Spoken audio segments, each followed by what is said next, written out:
일하고 꿈꾸고 저항하는 청년들의 노동조합 청년유니온 팟캐스트 노력 말고 노조가 필요한 우리 노가리 지금 시작합니다.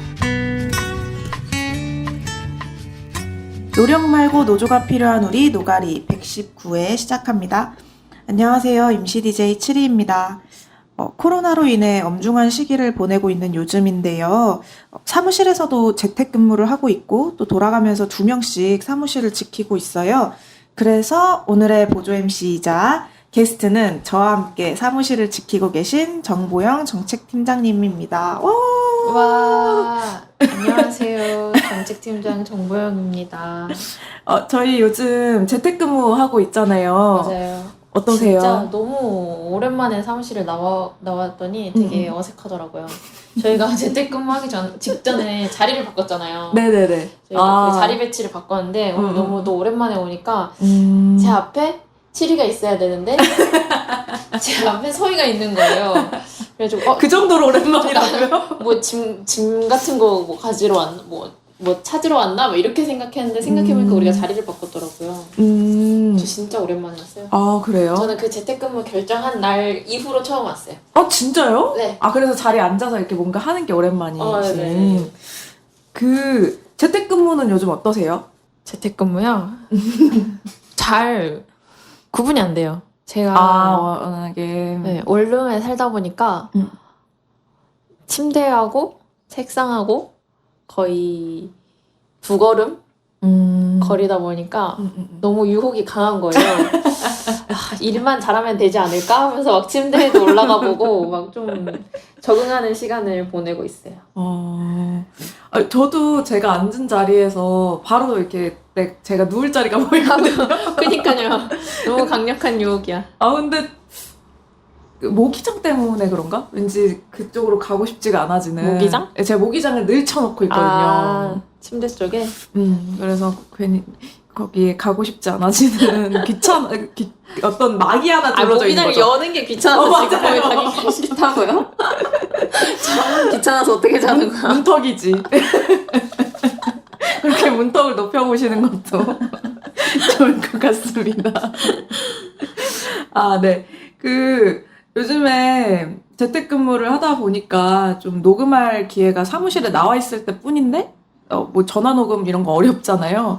그래서 오늘 저랑 사무실을 지켜주게 돼가지고, 그럼 보영과 함께 이 녹음을 하면 좋겠다. 그러면 주제는 인국공이다.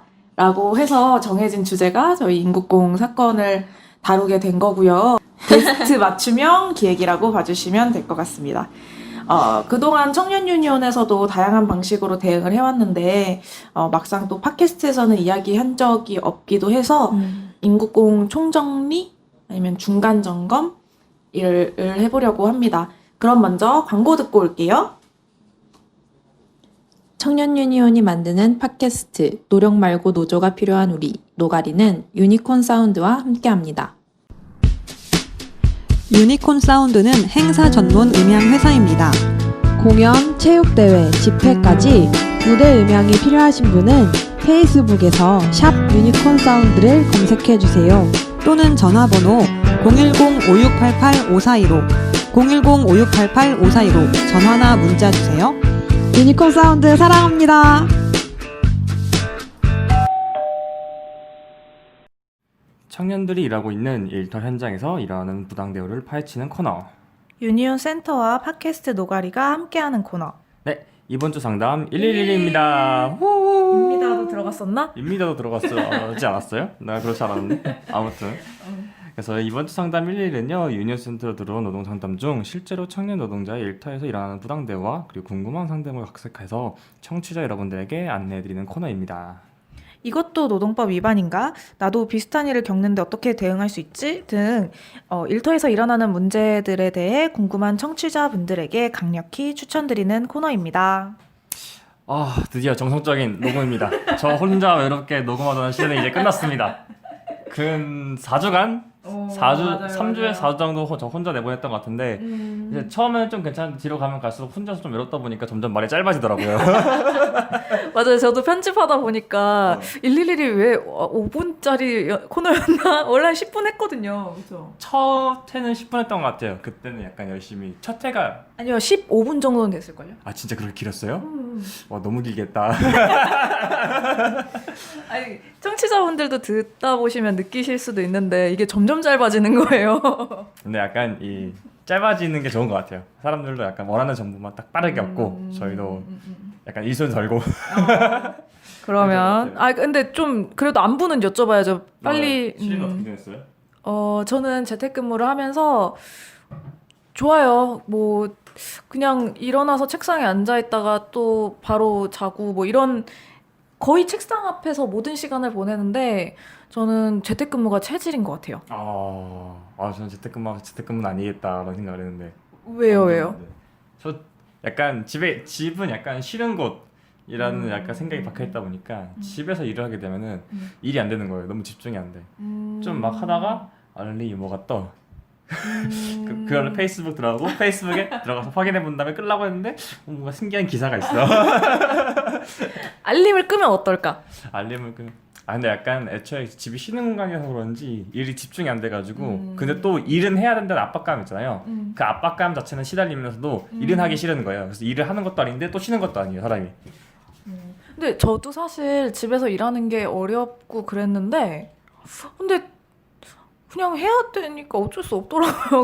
근데 그 어쩔 수 없음이 계속 이렇게 뭐랄까 버릇이 되다 보니까 그냥 조금 적응이 된 것 같고 그리고 저는 뭐 개인적으로 꿀팁이라고 해야 되나? 그냥 음악을 크게 틀어놓고 뭐 집중력 좀 좋아지는 음악 같은 거 있잖아요. 계속 그냥 책상에 앉아 있으니까 결국에는 하게 되는 것 같아요. 약간 끈기가 필요한 작업이군요. 그런가? 그리고 저는 집에 고양이도 있고요. 완벽한 환경이네요. 일을 잘할 수밖에 없었네. 그래도 약간 컴퓨터 앞에서 이제 앉아가지고 하는 건 조금 힘들었었는데 그래도 약간 저 항상 노동 상담 전화 받는 거는 집에 있다 보니까 약간 그래도 좀 편하게 받을 수 있던 것 같아요. 맞아. 그것만큼은 좀 약간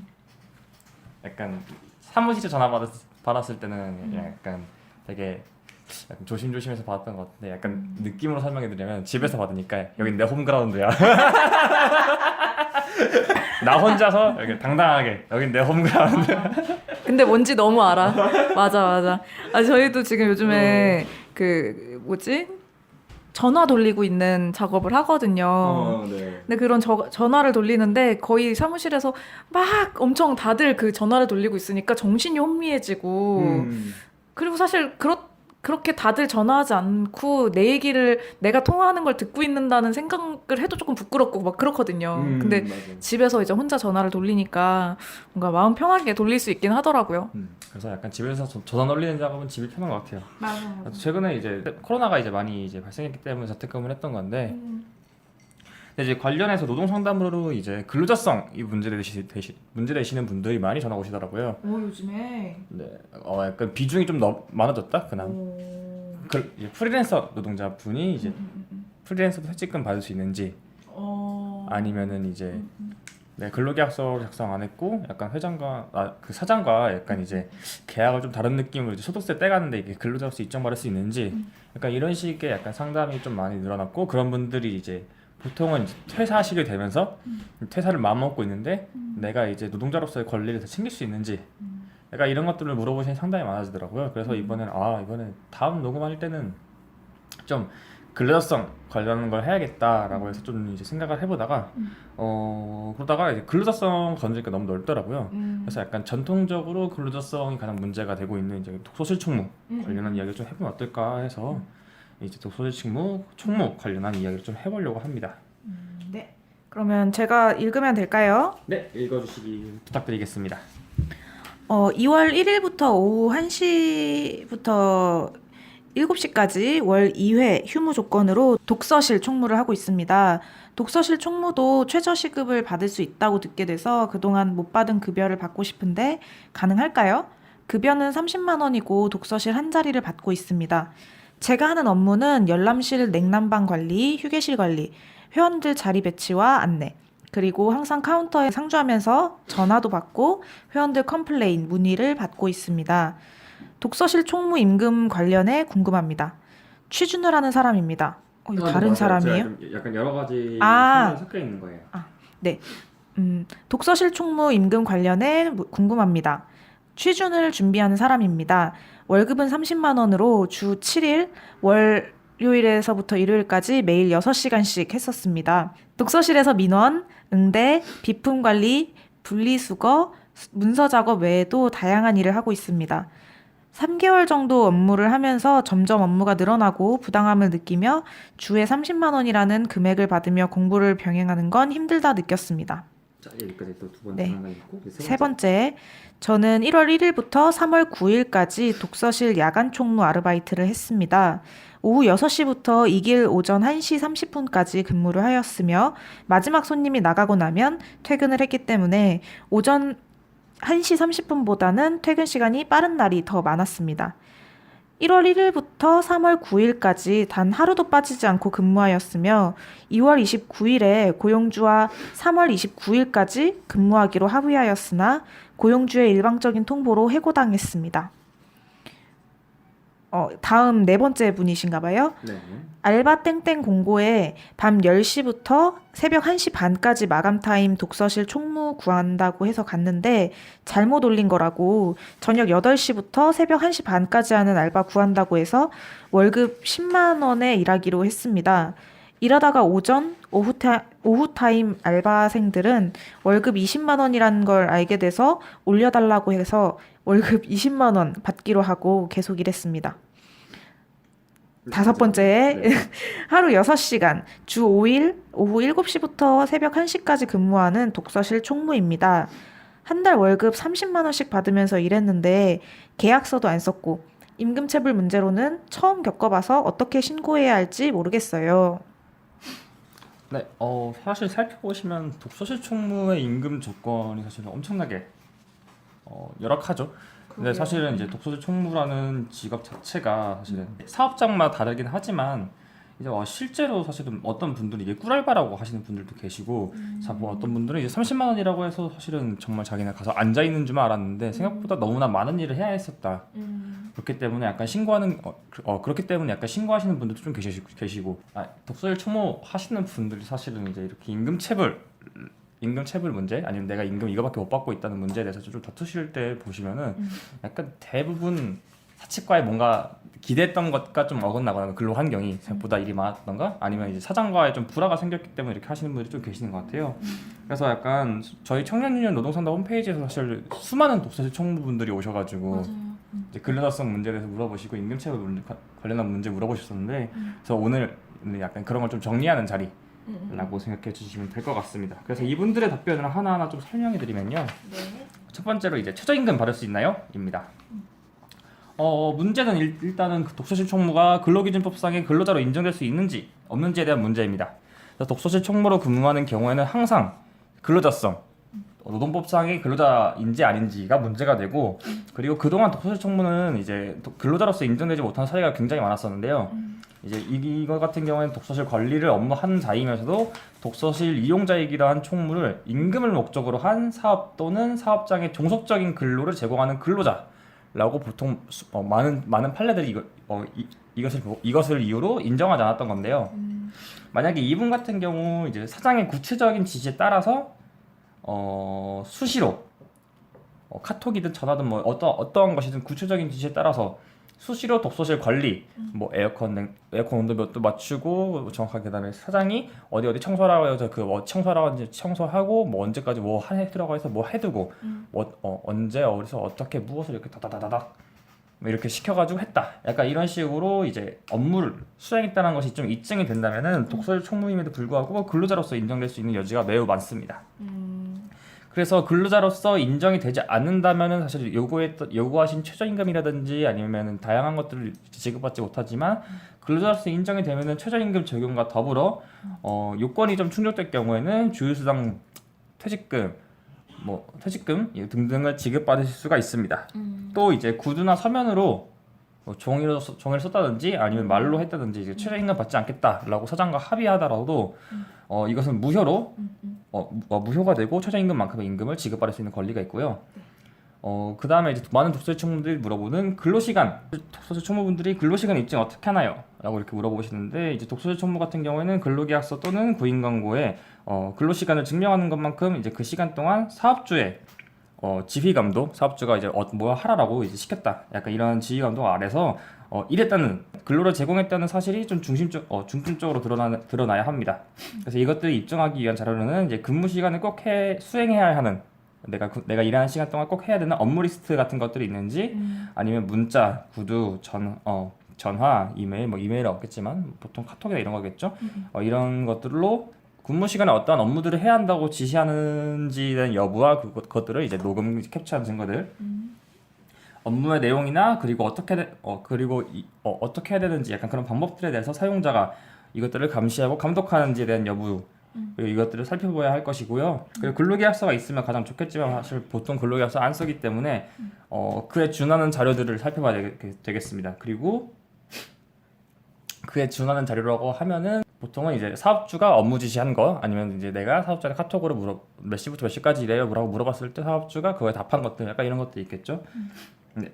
그리고 이제 이런 식으로 약간 내가 일했다, 실제로 내 근로시간 일했다라고 이제 증거를 내밀면 사업주가 그 시간 동안 이 사람이 일하지 않고 쉬는 시간이었어요 라고 주장하는 경우가 좀 있어요. 그래서 이 같은 경우는 이제 근무 시간이 아니라 휴게 시간이다 이렇게 주장하는 건데, 실제로는 일하거나 대기하는 시간이었는데, 일을 하기 위해서 대기하는 시간이었는데 보통 이렇게 사업주가 주장하는 경우가 많은데, 근로계약서 상에서 이제 휴게 시간이 더 길거나 혹은 사업주가 근무했던 시간을 이제 휴게 시간이라고 한다면은 실제로 업무 투입을 위해서 내가 일을 하기 위해서 대기하고 있어야 했다는 사실, 그리고 실제 대기 시간 중 독서실 이용자의 요구 아니면 사장님의 요구로 인해서 불가피하게 이제 일을 하게 되어야 했던 사실 등 이런 입증 자료들 다 영상 이제 카톡, 녹음 당연한 여러 가지가 있겠죠. 이런 것들을 통해서 근무 시간을 주장할 수가 있고요. 그래서 한 가지 팁을 드리면은 임금체불 진정했을 때 근로시간 입증이 굉장히 어려운 경우가 많아요. 그렇기 때문에 가능한 한 시간대별 업무 내용을 최대한 구체적으로 진술하는 것이 이제 근로자한테 유리하고요. 또 준비한 입증 자료들을 통해서 주장을 뒷받침하는 것이 바람직합니다. 네, 그래서 뒤를 넘어가서 계속 말씀해드리면은 이런 것도 있었죠.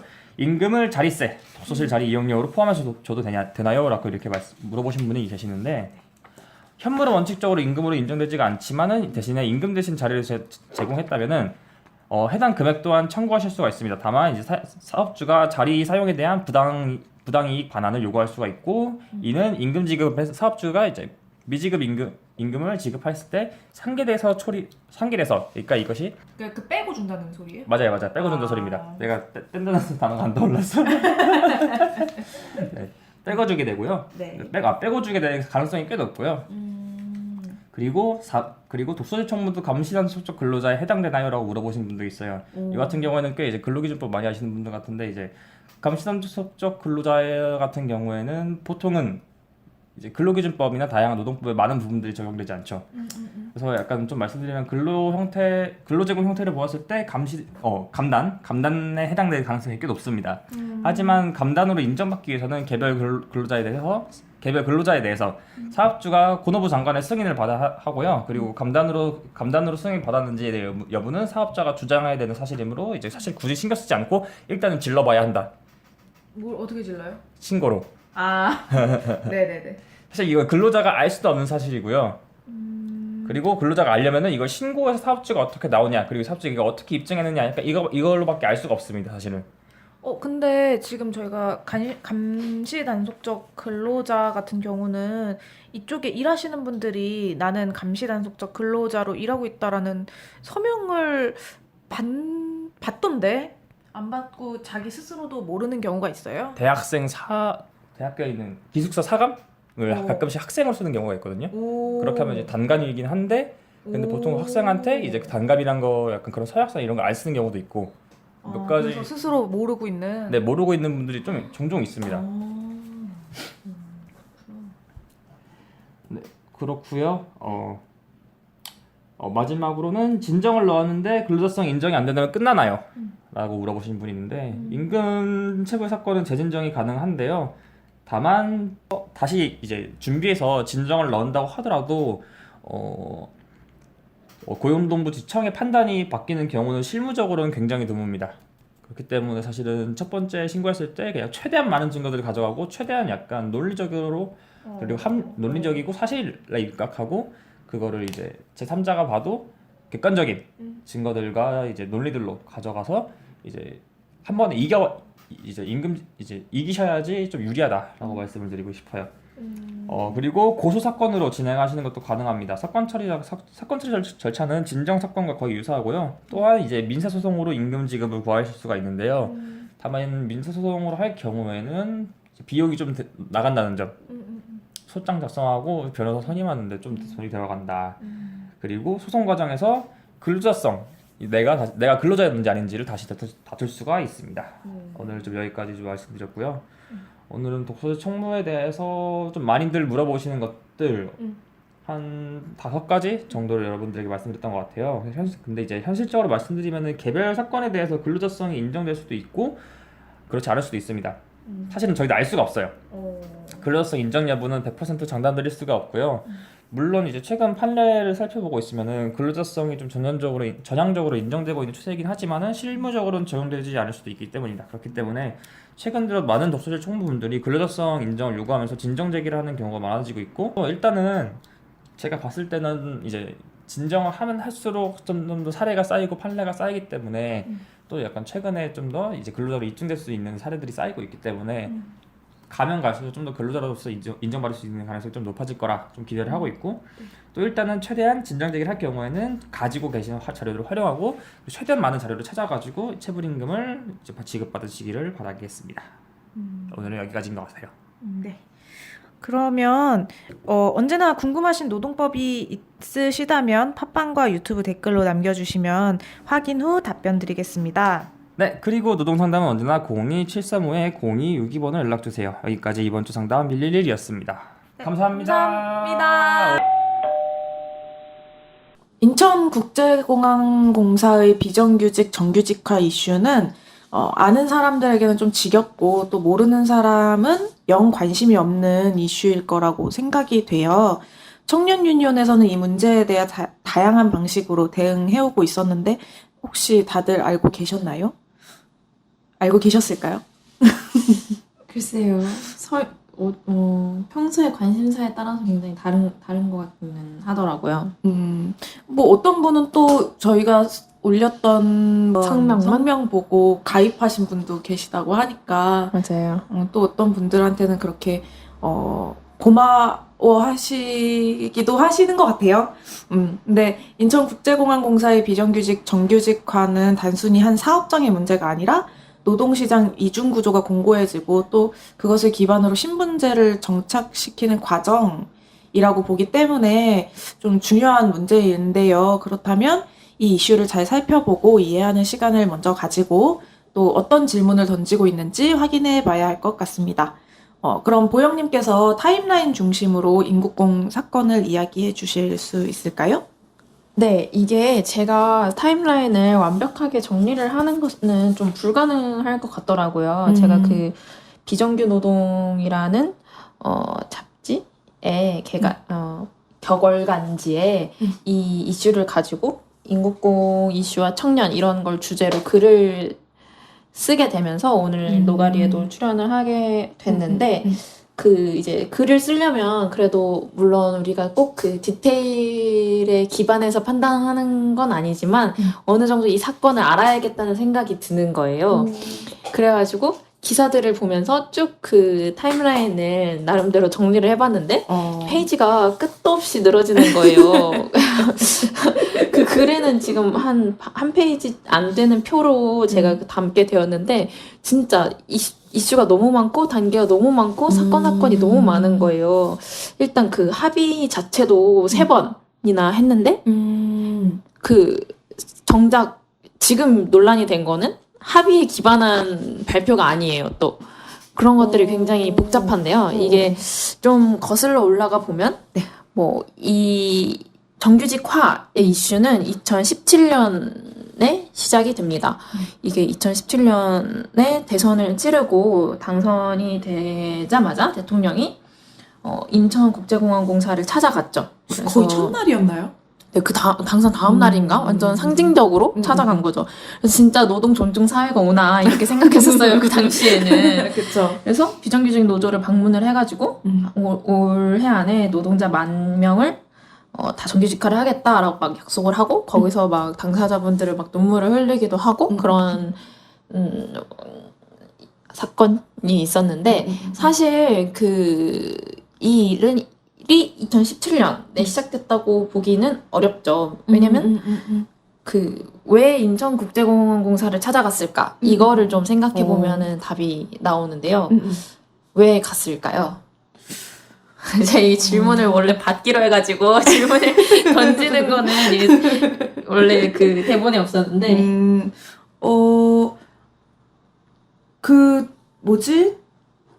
공사라서? 공사이기 때문에 모범 사용자 모델을 위해 그럴까요? 맞아요. 그런 이 공약이 그 공공부문에서 상시 지속 업무를 하는 노동자들을 정규직화하겠다 이런 발표였는데 그 공사들 중에서도 인천국제공항공사를 콕 집은 이유는 여기가 가장 심각했기 때문이에요. 그 인천국제공항을 가보셨죠? 남미 여행도 다녀오셨으니까 제가 그 노가리에서 가장 좋아하는 에피소드가 그 남미 여행설 그 에피소드거든요. 인천공항 가보셨잖아요. 그러면 거기에 진짜 얼마나 많은 노동자들이 일을 하고 있어요. 그죠? 엄청 많은데 거기 그 정규직으로 일하는 노동자가 1,000명이 안 돼요. 한 600명 정도라고 제가 알고 있는데 그 수많은 인원 중에 극소수만 정규직이고 나머지는 다 비정규직 혹은 파견, 용역 다양한 업무 그 고용 형태로 일을 하고 있습니다. 그래서 이제 상징적인 곳이기 때문에 대통령이 거기를 굳이 찾아가게 된 건데요. 인천국제공항은 애초에 민영화를 할 예정이었어요. 이명박 정부 시기 때. 그래서 그때부터 계속해서 그 인력을 내보내고 외주화하고 계속 그 정규직 인원을 줄여왔어요. 실제로 정규직 인원을 줄이면 줄일수록 뭔가 잘했다 하면서 성과급을 주고 그 성과급을 내부에 남은 정규직 인원들이 받게 되고 그러다 보니까 이 인천공항의 임금이 엄청나게 오르게 된 거거든요. 그 신입사원 공사 중에 신입사원 임금이 가장 높은 걸로 알고 있어요. 그래서 그런 것들이 가능했던 과정들이 2017년 이전에 이미 아주 오랫동안 있어 온 거죠. 그래서 어쨌든 근데 다른 공사도 이렇게 민영화를 할 거라고 예측하고서는 이런 게 그럼 벌어지고 있을까요? 그게 약간 그 이명박 정권부터 시작되었다고 하면 좀 그런가? 그 이전부터 비정규직화는 있었으니까. 근데 특히 그 공공부문에서 뭔가 민영화를 하는 그 과정이 이명박 정부 시기에 특히 강했는데 꼭 그 인천공항뿐만 아니라 그 다양한 철도 맞아요. 옛날에 철도 때문에 지하철이나 난리 쳤었죠. 맞아요. 그런 그 외국 그 기업 이명박 아무튼 그런 다 까먹었네. 옛날에 낙곰수가 유행하던 시기 뭔지 알죠? 그런 공공부문의 민영화가 계속해서 추진이 됐었죠. 맞아요. 가장 심했던 게 인천공항공사지만 또 뭐 다른 부문도 비슷했을 거라고 생각이 들어요. 뭔가 그 인건비를 줄일수록 칭찬을 해줬 성과급을 지급했다는 거에서 딱 알 수가 있는 거죠. 그래서 어쨌든 그거를 바꿔보겠다고 2017년에 문재인 대통령이 당선이 되고 나서 인천공항공사를 찾게 되면서 이 공공부문의 정규직화가 추진이 되게 됩니다. 이때 정부의 가이드라인은 이제 상시 지속 업무는 정규직화를 한다. 그리고 뭐 국민의 안전, 생명과 직결된 분야는 직접 고용을 원칙으로 한다. 요 정도의 가이드라인이 있었다고 해요. 그래서 이제 인천공항에서는 노측, 사측, 외부 전문가로 구성된 노사전 협의회를 구성하게 됩니다. 그래서 이제 협상을 시작하게 되었는데요. 이게 뭐 사측은 인천국제공항공사라고 하더라도 노측에는 되게 다양한 주체들이 있잖아요. 그래서 여기 이 부분에서 문제가 발생하게 되는데요. 그래서 뭐 중간에 이 과정에 정규직 노조 같은 경우에는 뭐 그 협상에 참여했다는 그것 때문에 노조원들이 과도한 정규직화를 막지 못했다 이런 판단을 해가지고 노조 지도부 불신임을 했어요. 아, 여기에 그 정규직 노조에서도 들어왔는데 네네. 그걸 막지 못한 이유로 반발을. 네, 이 협상에 참여해서 정규직화를 추진했다. 이런 이유로 불신임을 해서 지도부가 사퇴하는 일이 있었어요. 그렇게 해서 이제 그 정규직 노조의 지도부가 이 정규직화를 반대하는 입장으로 바뀌게 된 거죠. 그렇게 되면서 그 첫 번째 합의 시기에는 정규직 노조가 불참을 한 채로 합의를 하게 됩니다. 이때 이제 소방 안전 분야 3천여 명을 직접 고용한다. 그리고 이 7천여 명이 정도 되는 운영 관리 분야의 인력은 자회사를 설립을 해서 간접 고용을 한다. 이제 정규직으로 하되 이제 자회사를 설립해서 간접 고용을 하게 되는 거죠. 이런 합의를 했었습니다. 근데 이게 그 당시에는 1기라고 이름이 붙일 줄 몰랐겠죠. 이걸로 끝일 줄 알았겠죠. 근데 그 뒤로 합의가 그 3기까지 가게 돼요. 이게 이제 그 각 주체들이 모두가 합의하는 어떤 정규직화의 안은 애초에 불가능했던 거죠. 그래서 뭐 2기, 3기 내용을 좀 보면 이제 2기 같은 경우에는 정규직 노조가 참여를 했어요. 그렇게 되면 이제 정규직 노조의 그 주장이었던 비정규직 경쟁 채용 절차가 추가되게 됩니다. 이제 정규직화를 하되 어떤 그 모두가 하는 건 맞지 않다. 시험을 통과해라. 이렇게 된 거죠. 이때는 또 비정규직 노조인 공공운수 노조 인천공항 그 지역 지부는 불참하게 돼요. 그러니까 정규직 노조가 참여하면 비정규직 노조는 불참하고 비정규직 노조가 참여하면 정규직 노조는 불참하고 이런 식으로 되니까 뭔가 완전히 합의했다라는 합의안이 있기가 어려운 거예요. 여기에 나오는 저희가 어떤 자료를 보면서 이야기를 나누고 네네. 있는데 한국노총사나 노동조합이 참여했다는 게 이게 이제 정규직 노조인 거예요? 네네네. 사실 지금은 이제 비정규직 노조가 6개인가? 뭐 저도 그 개수를 잘 모를 만큼 엄청 많아요. 분화가 돼가지고 또 막 합쳤다가 다시 분화됐다가 지금 문제가 되는 보안검색 요원 같은 경우에도 노조가 3개인가로 쪼개져 있거든요. 그래가지고 이게 딱 그 비정규직 노조라고 하나라고 이야기하기는 어렵지만 이 당시에 이제 공공운수 노조 인천공항 지역지부가 비정규직 노조였는데 이제 불참을 하게 된 거죠. 왜 그렇게 많을까요? 그거 너무 신기하네요. 이게 이 사안을 두고 입장이 다 달라서 생기는 문제인데요. 이제 제가 이 합의에 있어서 그리고 이 문제를 촉발시킨 6월 22일에 발표까지 설명을 드리고 왜 이렇게 이해관계들이 다양해지고 주체들이 분화가 됐는지도 말씀을 드릴게요. 네. 이제 그리고 이게 계속 각 기별로 합의가 한 1년 정도의 텀이 있어요. 1기는 2017년 말, 2기는 2018년 말, 3기는 이제 2020년 초에 합의를 하게 되는데요. 이때 같은 경우에는 인원이 확 줍니다. 그 소방 혹은 야생동물 통제를 하는 241명은 직접 고용을 한다. 근데 보안검색 같은 경우에는 자회사로 고용을 한다. 그러니까 그 직접 고용 인원이 241명으로 확 준 거죠. 이렇게 된 합의에는 또 어디가 불참했을까요? 비정규직 노조. 그쵸. 그 쪽에서? 자회사 고용을 하게 된 보안검색 이 인원들은 불참하게 됩니다. 비정규직 노조는 여기에 참여를 했는데 보안검색 노조는 불참하게 됩니다.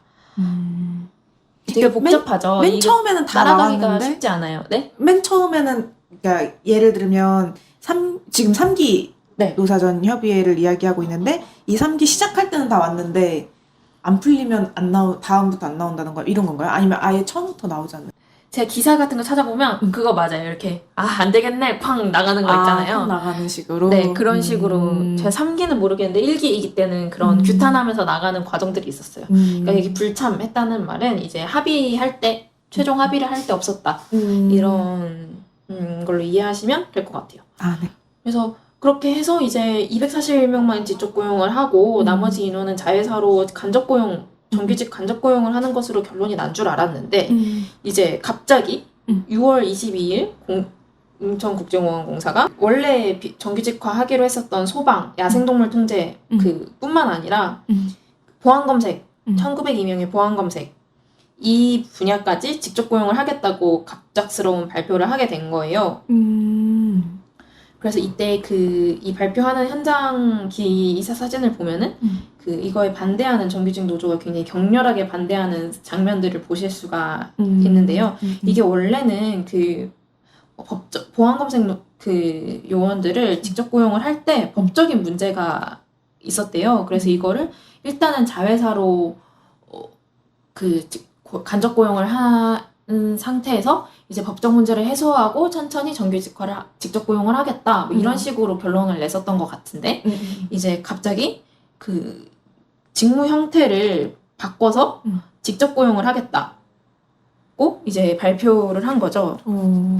엄청 파격적이네요. 파격적인 그렇죠. 정보네요. 엄청 파격적이죠. 파격적이니까 이렇게 이슈가 갑자기 급발진을 한 거예요. 그러니까 3년 동안 계속 합의를 해왔는데 최종 합의와 또 다른 내용으로 이제 발표를 갑자기 하다 보니까 이제 갈등이 수면 위로 드러나고 폭발을 하게 된 거죠. 법적인 문제가 있어서 자회사 고용을 하겠다고 했던 것을 이제 청원경찰이라는 직무로 바꿔서 직접 고용을 하는 것으로 네. 바꾸면서 이제 직접 고용을 하겠다고 발표를 한 거죠. 이게 들리는 썰으로는 막 정규직화가 어떻게 보면 문재인 정부의 가장 중요한 노동정책 중에 하나인데 실제로 뚜껑을 열어보니까 240명 정규직화하고 끝이었다.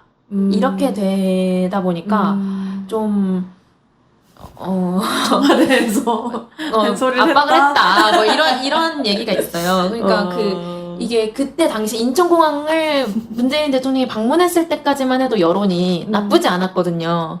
그때는 워낙 정부 지지도도 높았기도 했고 그때는 어떤 갈등에 첨예한 그런 지점보다는 상징성이 중요했잖아요. 2017년 그 초기 5월에는. 그래서 이제 어렵게 일하는 고용 안정이 보장되지 않는 비정규직 매번 용역회사만 2년 동안 갈아타면서 이 일을 하고 있는 사람들을 처우를 개선하겠다. 이런 좀 거대한 프레임 정도만 있었다 보니까 굉장히 우호적이었는데 이제 그런 게 여전히 통할 거라고 생각을 했었을 것 같아요. 그냥 정규직화 좋은 거고 사람들이 지지할 테니까 뭐 화끈하게 하지 뭐 이런 판단이었지 않을까 싶은데 이제 이렇게까지 반발이 튀어나올 거라고는 예상을 못했을 거라고 생각을 해요.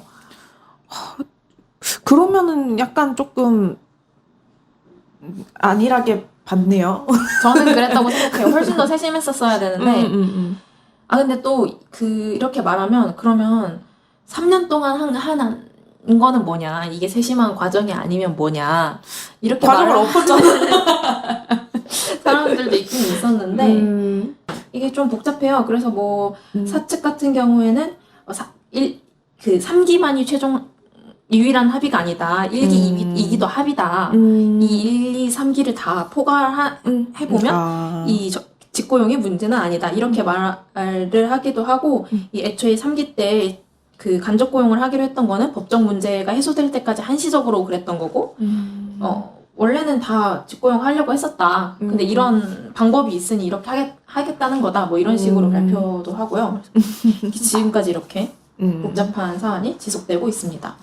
네, 이게 되게 너무 복잡해가지고 말을 하는 저도 이게 내가 밖에 말하고 있는 건가 이런 것들이 신경이 쓰여요. 그러니까 이게 굉장히 복잡한 일이죠. 그래서 궁금한 게 있으셨나요? 여기까지 설명해 주시고 노조가 왜 이렇게 많은지 얘기해 주시는 거였나요? 노조가 왜 이렇게 어디까지였지? 많아졌는지 이런 거 얘기를 해드릴까요? 응. 이게 지금 정규직 노조에서 주장하고 있는 게 2017년 5월 12일 이전에 입사한 사람들 같은 경우에는 정규직화가 될지 모르고 입사한 사람들이다. 근데 대통령이 방문하고 나서 입사한 사람들은 정규직화를 노리고 정규직화 될 거니까 그것을 미리 예상하고 여기로 입사를 한 거다. 그런 사람들 같은 경우에까지 정규직화를 해줘야 되냐, 직고용을 해야 되냐 이런 주장을 했어요. 실제로 3년이나 시간이 지났잖아요. 그러니까 그 기간 동안 신규 채용된 인력이 있는 거예요. 그러다 보니까 이전과 이후에 입사한 사람들의 이해관계가 또 다를 수가 있는 거죠. 같은 보안검색 일을 한다고 하더라도. 지금 현재 공항공사가 밝힌 정규직 전환의 채용 절차를 확인해 보면 그 2017년 5월 12일 이전에 들어온 사람들 같은 경우에는 필기 시험 없이 어떤 인성검사 정도를 거치고 하면은 면접을 보고 그 전환을 할 수가 있어요. 근데 그 이후에 들어온 사람들은 공개 경쟁을 해야 되는 거예요. 필기 전형도 봐야 되고 여기에 이 직무에 지원한 신규 입사 지원자들과 같이 경쟁을 해야 되는 상황이 된 거예요. 그러다 보니까 그 5월 12일 이전에 들어왔던 사람들은 하자. 그렇게 하자. 직고용하자. 이런 주장을 하는 거고 이 이후에 들어온 사람들은 직고용을 도전하다가 떨어지게 생긴 거예요. 지금 직고용이 중요한 게 아니라 내가 당장 이 채용 절차에서 탈락할 수가 있게 되는 거예요. 갑자기 나는 잘 일하고 있었는데 내가 막 그렇게 정규직화 물론 원했지만 정규직화가 되는 것보다 이제 내 안정성이 더 중요하게 된 거죠. 그래서 이 노조 같은 경우에는 이제 분리를 했어요. 그러니까 보안검색 노조가 있고 보안검색 서비스 노조가 있고 보안검색 운용 노조가 있고 이런 식으로 이름이 조금씩 달라지면서 분할을 계속 하고 있는데 그냥 자회사 직고용을 하겠다. 굳이 직접 고용하지 않겠다. 이런 주장을 하시기도 해요. 그래서 최근에 삭발을 하시고 그런 일이 있었잖아요. 고용 안정 해달라. 그게 5월 12일 이후 입사하셨던 분들인 거예요. 실제로 이제 보안검색 같은 경우에는 지금 일시 중단이 된 상태인데 소방하고 야생동물 통제 여기 같은 경우에는 실제로 먼저 진행을 했어요. 여기는 직접 고용을 하기로 결정을 이미 했으니까 합의를 했으니까 그 240여 명 정도 되는 인원은 직접 고용 절차를 밟았는데 생각보다 탈락자가 있는 거예요. 그 경력이 있음에도 불구하고 저는 근데 그런 것들이 그만큼 시험이라는 제도가 이 사람의 직무 능력을 파악하기에는 완전하지 않다 이런 식으로 생각을 했는데 이제 시험을 최우선으로 생각하시는 분들은 거봐라 몇 년 일했다고 해서 이 시험 통과하는 거 아니지 않느냐 이런 식으로 주장을 하기도 하더라고요. 이거는 좀 이렇게 문제가 되는 이상 엄청 투명하게 해야 되는 거 아닐까요?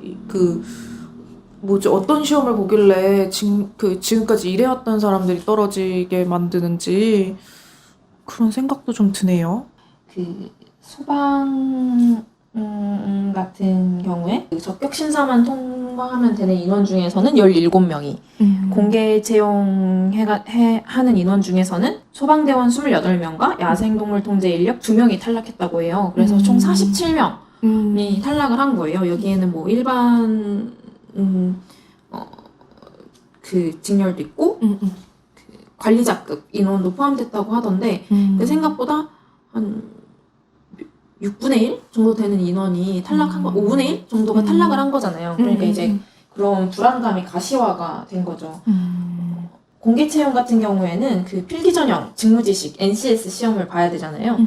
그러다 보니까 이제 이분들은 실제로 일을 하고 있기 때문에 이 시험을 별도로 준비하기가 또 어려운 측면이 있는 거예요. 그래서 그리고 그런 시험들을 준비할 시간이 충분하지 않았기 때문에 뭐 떨어질 수도 있지 않은가 뭐 이런 생각을 하기도 해봐요. 그러니까 이분들은 이제 그냥 갑자기 실업자가 된 상황인 거예요. 그러다 보니까 그래서 직고용 자체에 대한 조금 뭔가 그런 고민이 있는 거군요.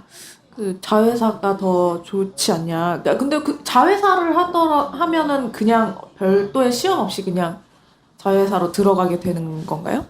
네, 자회사를 통해서 간접 고용을 하게 되면 그 5월 10일 이전 업무 같은 경우에는 그 서류 전형과 면접 정도만 보면 되고 이후 입사하는 혹은 관리자 같은 경우에는 중간에 인성 검사가 있기는 한데 이게 아무래도 필기 시험을 보지 않으니까 훨씬 더 수월한 거죠. 근데 참, 뭐, 나중에 다음 시간에 아마 이야기하긴 할 것 같은데, 이게 자회사와 직고용에 대한 문제는 조금 복잡한 것 같아요. 사실 처음에는 이해가 잘 안 됐거든요. 왜 갑자기 자회사일까? 그럼 자회사는 또 누가 운영을 하고, 그 인천국제공사에서 운영을 한다는 거죠? 만들어가지고. 인천국제공항공사가 자회사를 만드는 거죠. 이때까지는 외부의 용역업체에 뭐 하청을 주거나 이런 방식으로 그 채용을 해왔다면 이제 좀 더 안정적으로 인천국제공항공사가 직접 만든 자회사에 그 고용을 하겠다는 건데요. 이게 다른 산업 같은 데를 보면 문제들이 뭐 없지는 않아요. 자회사의 문제가? 네, 뭐 자회사라고 해봤자 원래 있던 용역업체랑 크게 다를 바가 없더라. 내 그 고용 환경이 뭐 그렇게 좋아지지 않았다. 뭐 이런 이야기들이 있어요. 적어도 고용 안정은 되는 건 거죠? 네, 상대적으로 이제 그 전에 그 용역업체에 있을 때보다는 훨씬 더 고용 안정성이 확보가 되기는 할 것으로 예상이 됩니다. 이제 노동조합 같은 경우에서는 이거를 또 반대를 하는 경우가 굉장히 많더라고요. 그 반쪽짜리 정규직화라는 거죠. 이게 뭐 인천공항공사가 100% 출자를 해서 자회사를 하더라도 이게 그냥 용역회사와 다르지 않는 구조이다 보니까 그냥 무기계약직일 뿐 정규직 노동자로 느껴지지 않는다 이런 식의 주장들을 하시더라고요. 정규직 뭘까 이런 고민이 들긴 하는데. 그렇죠. 그럼 정규직 도대체 뭘까? 그런 생각을 하게 되는데. 근데 그러니까 현실을 보면은 자회사가 그런 얘기를 계속 하잖아요. 공사에서 만든 자회사에 입사하는 거 그게 고용 불안정한 거 아니다 라는 얘기는 하잖아요. 뭐 거의 뭐 직고용이나 마찬가지다라는. 근데 현실적으로는 그렇게 해서 자회사로 모두 이렇게 되는 게 조금 이상적인 것처럼 보이는데, 근데 아주 근본적으로 생각하면 그 직고용이라는 거에 문턱이 높기 때문에 이런 자회사를 만들어야 되고 막 이런 문제가 생기는 거잖아요. 맞아요. 그게 너무 이상한 그 거. 공공부문의 정규직이라는 게 진짜 너무 여건이 좋기 때문에 격차가 너무 심한 거예요. 그러니까 어느 정도 이 정규직 전환을 바란 사람들도 직고용해달라는 거는 같은 인천공항에서 일을 하는데 저 사람들 단순히 이제 그 고용 안정성뿐만 아니라 이제 처우도 격차가 줄기를 맞아요. 바라는 거죠. 이게 그러니까 좀 노동시장에서 그 정규직의 풀을 넓히고 이런 방식으로 진행되기보다는 그 좁은 그 풀에 누구를 들어오게 할 것인가 이런 방식으로 논의가 되다 보니까 어떤 격차를 줄인다 이런 차원보다는 누가 그 사다리를 타고 올라갈 것이냐 이런 식으로만 이야기가 되는 것 같아서 좀 아쉬운 점이 있어요. 그리고 이제 공공부문 같은 경우에는 총액 인건비 제도가 있거든요. 그래서 인건비 총액을 맞춰놓고 그 이상을 쓰지 못하게 하는 거예요. 이게 이제 국민의 세금으로도 운영이 되다 보니까 그런 것들을 함부로 돈잔치를 하지 않기 위해 이런 제도를 만들어서 막아놓는 것인데 이제 뭐 그 정규직 전환 인원이 만약에 그 직고용이 된다고 했을 때 그 같은 그 총액 인건비에 영향을 받는 풀에 들어오게 되잖아요. 그렇게 되면은 이제 정규직 노조가 또 걱정하는 거는 아까 1000명이 안 된다고 했잖아요. 근데 1900명이 새로 들어오는 거예요. 이들은 노조로 조직화되어 있어요. 이렇게 했을 때 처음에는 지금 당장은 이제 직렬도 다르고 처우도 다르고 완전히 다르다. 원래 정규직 입사한 사람들과 정규직화된 사람들은 그 타는 호봉제의 그 루트가 다르다. 그러니까 너네한테 피해가 안 간다. 이런 식으로 설득을 하지만 정규직 노조에서 주장하는 거는 입사한 이후에 단체 협약을 할 때 2,900명이 더 인원이 더 많은데 이 사람들이 그러면 자기들의 이해관계를 주장을 해서 뺏어가면 어떡하냐. 이런 걱정을 하고 있는 겁니다. 그래서 엄청나게 첨예한 이해관계들이 부딪히고 있는 것 같아요. 그 왜 최근에 요즘에 여성 운동선수들이 TV에 맞아요. 많이 나오잖아요. 맞아요. 저희 그 배구 선수 김연경 님이 왜 그 얘기 하시더라고요. 배구, 농구도 그렇고 뭐 배구도 그런데 이제 총액, 그 선수들 총액 맞아요. 임금이 있다고. 맞아요. 근데 다른 선수 다 주고 남은 거 달라고 하셨다고 맞아요, 하시더라고요. 맞아요. 그런 걸 좀. 그쵸. 좀 다른 얘기일까요, 이건? 다른 나라 얘기인가? 참. 이런 일도 있는데, 이런 예도 있는데, 라는 생각이 좀 들게 되네요. 그리고 그 이후에 사건들이 굉장히 재밌는 게. 더 이상 얘기 안 하고 넘어가요? 그 얘기 더해요? 어떤 그러니까 그것도 어쨌든 셀러리 캡이라고 하는데 맞아, 그 맞아. 연봉에 그 한정이 있고 거기서 최강자인 누군가가 이것을 양보를 한 거잖아요. 맞아요, 사실은 맞아요. 이 사안도 결국에는 정규직의 양보가 필요해요. 맞아. 모두가 화기에 모두가 만족하는 합의는 불가능한 것으로 보여요.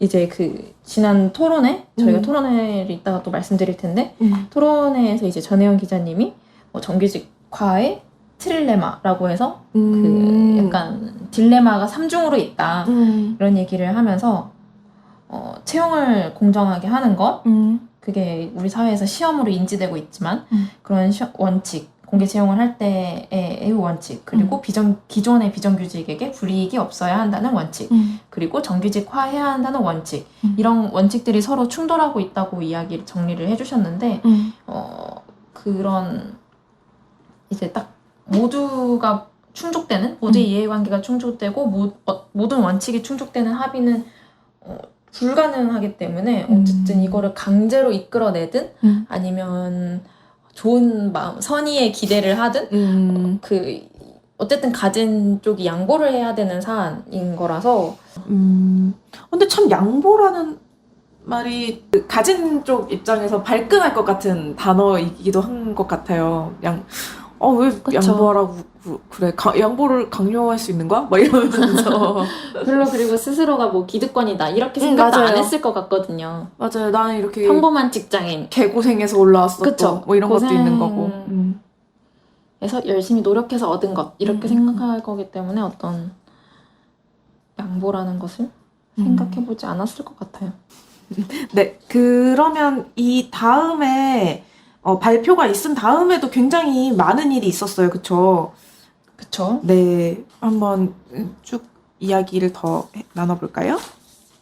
네, 이 직후에 이제 정규직 노조에서 움직이게 됩니다. 그래서 일명 부러진 펜 운동을 시작하게 되는데요. 이게 온라인에서도 진행되고 실제 인천공항공사에서도 실제로 연필을 부러뜨려요. 진짜 이 기후 위기 시대에 역행하는 운동의 방식이 아닐 수 없어요. 퇴근하면서 출퇴근하면서 멀쩡한 연필을 뚝 부러뜨려서 박스에 버리고 가는 거예요. 그래서 그런 부러진 펜 운동 이런 거를 하고 온라인에서는 이제 SNS에 그 펜 부러뜨려가지고 인증샷도 올리고 이런 것들을 하고요. 이제 그 직후에 그 발빠른 의원이죠. 하태경 의원이 이제 뭐라고 했더라? 뭐라고 했죠? 로또 취업이다. 로또 취업. 그래서 하루 만에인가 로또 취업 방지법을 발의를 해요. 그 내용을 보면은 이제 그 정규직 전환을 한다고 했을 때 무조건 그 신규 입사 인원이 치르는 그 전형들을 모두 공개 채용으로 하게 해라. 그냥 그거는 이제 정규직 전환이 아니라 신규 채용을 하란 말이죠. 신규 채용을 그쵸. 해서 기존 인원과 새롭게 입사하고자 하는 인원들이 경쟁하게 해라. 이건 거죠. 그럼 그게 정규직화가 아니죠. 그럼요. 그런 법 발의를 하기도 했고요. 이게 실제로 발의를 해서 법안을 통과시키겠다는 의도보다는 자기가 이 이슈를 선점하겠다는 욕망이죠. 그쵸. 그래서 막 로또 취업이다 이런 말도 하고. 아주 청년들이 하태경 이름을 막 부르면서 하태경 그날요? 아니 언제였는지 모르겠는데 끔찍해. 그런 모습을 좀 짤을 봤던 것 같아요. 그래가지고 그냥 이거는- 선정하셨구나. 푸듀나 열심히 파줬으면 좋겠어요. 청와대 청원. 요새는 뭐 하면 다 청와대 청원 하잖아요. 그럼요. 청와대 청원에 이제 공기업의 비정규직 정규직화 그만해 주십시오. 이 청원이 음. 등장을 해서 20만 명이 엄청 순식간에 하루 만에. 잤죠. 하루 만에 음. 채워지고 뭐 이런 일들이 있었습니다. 음. 그래서 뭐 미래통합당 같은 데서는 뭐 이거를 계기로 만들었는지는 모르겠지만 요즘 것들 연구소라는 거를 만들어요. 근데 요즘 것들이라 그래서 저는 요즘 것들인 줄 알았거든요. 근데 가봤더니 뭐 임미자, 하태경 뭐 이런 미래통합당 의원들이 만든 거예요. 제가 이 글 쓰느라고 그 트릭에 직접 가기도 했던 그 네. 성토대회 영상을 봤거든요. 영상이 있어요. 온라인 중계를 해가지고 그때 그렇구나. 봤어요. 그 클릭할 때 하기 직전까지 내가 이거에 조회수를 1을 올려야 하나 뭐 이런 고민을 엄청 많이 하면서 들어봤는데 그때 보니까 그렇더라고요. 이미정 의원이 이렇게 자기소개를 하면서 사실 저는 뭐 맨날 하는 소리 있잖아요. 저는 뭐 자기가 청년이래요. 그 이유는 청바지를 입었기 때문이래요. 들었나요? 그때 가서 자기 보이라고 청바지 입었다고. 로또 취업 성토대회였잖아요. 네, 청토대. 그래서 일찍 갔는데 요즘 것들 그걸 하고 있는 거예요. 그래서 발대식을. 맞아요. 성토대회는 진짜 짧았고 발대식이도 길었죠. 그래서 밥 먹고 왔어요. 그래서 앞에 못 봤어요. 그래가지고 막 자기들이 이제 꼰대가 되겠다고. 뭐 성찰하는 꼰대? 뭐 그런 거. 노력하는 꼰대가 되겠다. 음. 맞아요. 그래서 이미정 의원이 청바지 얘기했던 것도 자기는 꼰대 아니라고. 청바지를 입고 왔기 때문에 자기는 꼰대 아니라고 이 말을 했었어요. 아무튼 그런 성토대회를 열어가지고 막 나와서 얘기도 하고 그때 막 스카이를 나와도 토익 만점을 맞아도 들어가기 어려운 게 인천국제공항 정규직인데 어떻게 운 좋게 이렇게 할 수가 있느냐 이런 성토를 하기도 했죠. 맞아요. 그리고 이제 뭐 언론 같은 데서는 유명한 짤이죠. 연봉 5천 소리 질러 짤이 이제 기사에 나오게 됩니다. 이 언론사가 어디였죠? 어떤 단체 채팅방을 캡처한 이미지를 보도를 한 건데요. 이제 익명의 누군가가 자기 알바로 인천공항 들어갔는데 뭐 정규직화 됐다. 뭐 너네 왜 스카이 나오냐? 맞아요. 그렇게 부모님도 좋아한다. 연봉 5천 소리 질러 이렇게 된 거죠. 알바로 왔다가 연봉 5천 소리 질러. 근데 실제로 이 정규직 전환한다고 연봉이 5천이 되지도 않거든요. 그래서 이게 결국엔 가짜뉴스였는데 조회수 폭발. 이 갈등을 거의 엄청 촉발시키는데 또 큰 역할을 했죠. 그래서 이 기자는 상도 받았대요. 언론사에서. 이걸로? 네. 이걸로? 진짜 비윤리적이죠. 어머. 그냥 요새 언론사들은 클릭수로 돈을 벌잖아요. 근데 이 기사로 클릭을 엄청 많이 받았을 테니까 가짜뉴스라고 판명이 난 이후인데도 그 언론사에서 그러니까 어떤 그 언론인 막 이런 데가 아니라 그 언론사에서 상을 줬대요. 어머. 이걸 알아야 되는데. 사람들이 이거 알면 또 그쵸. 그런 황당한 일들이 있어서 이제 청년 유니온도 잠깐 짧게 고민을 하다가 이 판에 뛰어들게 된 거죠. 맞아요. 아주 발빠른 대처였죠. 저희 이제 성명이. 다른 데서는 이걸 어떻게 대처해야 될지를 잘 몰랐던 것 같아요. 예를 들어서 양대노총 같은 경우에는 사실상 침묵 그쵸. 했다고 저는 생각을 하거든요. 정말 분노할 수밖에 없는데. 그쵸. 아무것도 안 했잖아요. 아무것도 안 했어요. 이거 뭐 우리만 듣진 않죠. 혹시 그럼요. 들으시는 분들 중에 양대노총 들으시는 분들 있으면. 근데 그분들도 아마 공감하실 거예요. 맞아. 그 우리도 청류가 곧 나라고 생각하진 않잖아요. 뭐 했는지 그럼 알려주세요. 좋다. 이야기해 봅시다. 그러면 같이 얘기 나누면 되죠. 맞아요. 그러니까 뭐 민주노총 같은 경우에는 그 원포인트 사회적 대화 이걸 두고 촉발된 이제 조합 내 갈등 이런 것들을 조정하느라고 정신이 없었던 것 같고 한국노총 같은 경우에는 정규직 노조도 비정규직 노조도 한국노총의 소속이에요. 그러니까 가랑이가 찢어지는 사태가 발생을 한 거죠.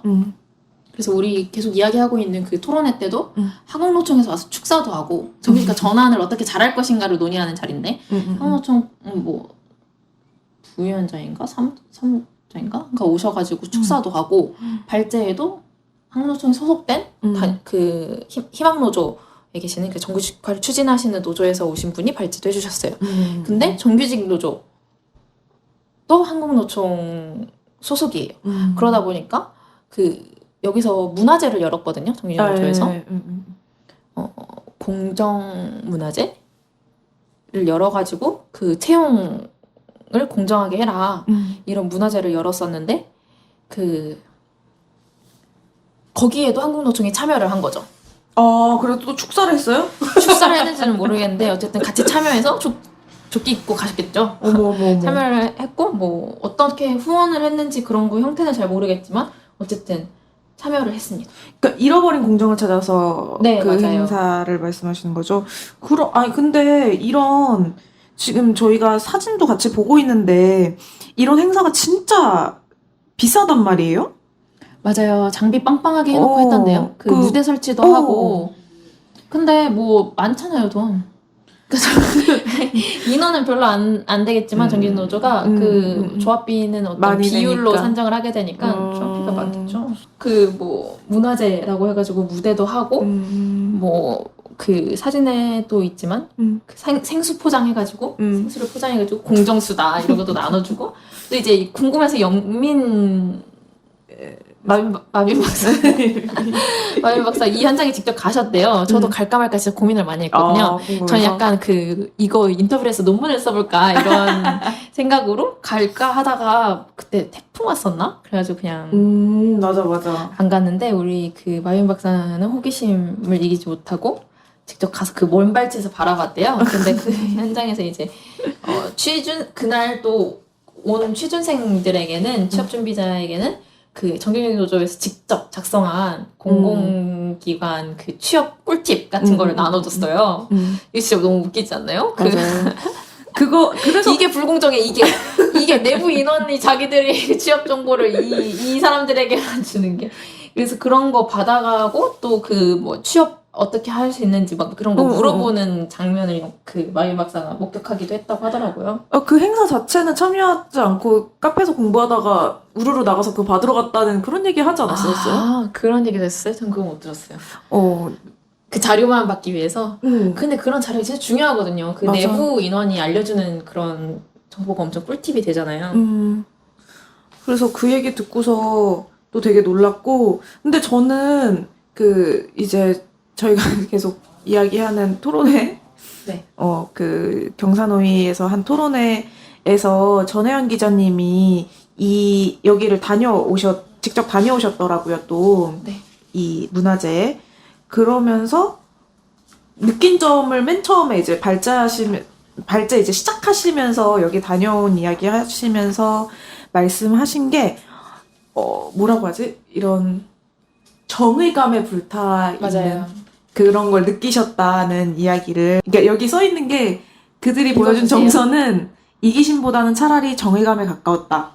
라는 말을 하셨는데, 맞아요. 근데 저도 그 전에 그 로또 취업 성토대회에서도 그런 걸 굉장히 느꼈거든요. 이 사람들이 내 걸 지켜야지라는 마음, 뭐 이런 거보다는 이거는 정의가 아니다.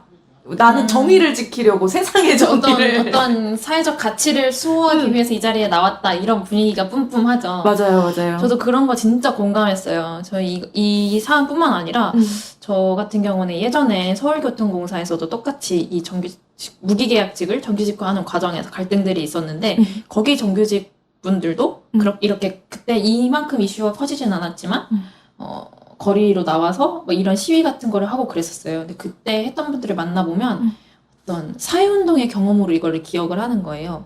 내가 이렇게 사회의 문제적인 지점을 가지고 거리에 나갔더니 시민들이 호응해주고 누가 나의 이야기를 들어주고 문제를 해결하는데 어느 정도 어떻게 도움이 되었다. 이런 뭐라고 하죠? 우리가 항상 효능감이라고 말하는 거. 그런 걸 뽕을 맞는 것 같은 거란다. 맞아요. 그렇더라고요. 그게 너무 신기한 거예요. 이 현장에서도 분명히 그랬을 거라고 생각하고 기자님도 그런 거를 포착을 하신 거라고 저는 생각을 해요. 그래서 정말 그 정의감이 이거를 여기에 그런 주요한 감정이라는 거에 많이 공감을 했던 것 같아요. 그래서 그런 것들이 우리가 그 인국공 사태를 바라보는데 혹은 또 청년 유니온이 대응을 하는데 굉장히 중요한 지점들이 될 것 같은데요. 이런 이야기들을 이제 2부에서 더 한번 해보도록 할까요? 네. 그러면 저희 오늘은 여기서 마무리를 하고요. 오늘은 인국공 사건의 타임라인을 따라가 보는 시간을 가졌는데요. 다음 시간에는 그럼 이 사건을 청년 유니온에서는 어떻게 이해하고 헤쳐나가고자 하는지 그리고 여기서부터 파생되는 다양한 이야기를 나눠보려고 합니다. 그러면 또 다음 주에 보영님과 함께 또 만나요. 노력 말고 노조가 필요한 우리, 노가리는 우리의 일상과 일터의 모든 이야기를 함께 나누려고 합니다. 노가리와 관련해 의견이 있으신 분은 yunioncast@gmail.com으로 메일을 주세요. 감사합니다. 청년 유니온이 만드는 팟캐스트 노력 말고 노조가 필요한 우리 노가리 재밌게 들으셨나요? 팟빵 팟캐스트에서도 즐기실 수 있습니다. 조합원 여러분들이 보내주신 사연 하나, 눌러주신 하트 하나, 남겨주신 댓글 하나가 만드는 사람에게는 큰 힘이 됩니다. 많은 관심과 참여 부탁드립니다. 감사합니다.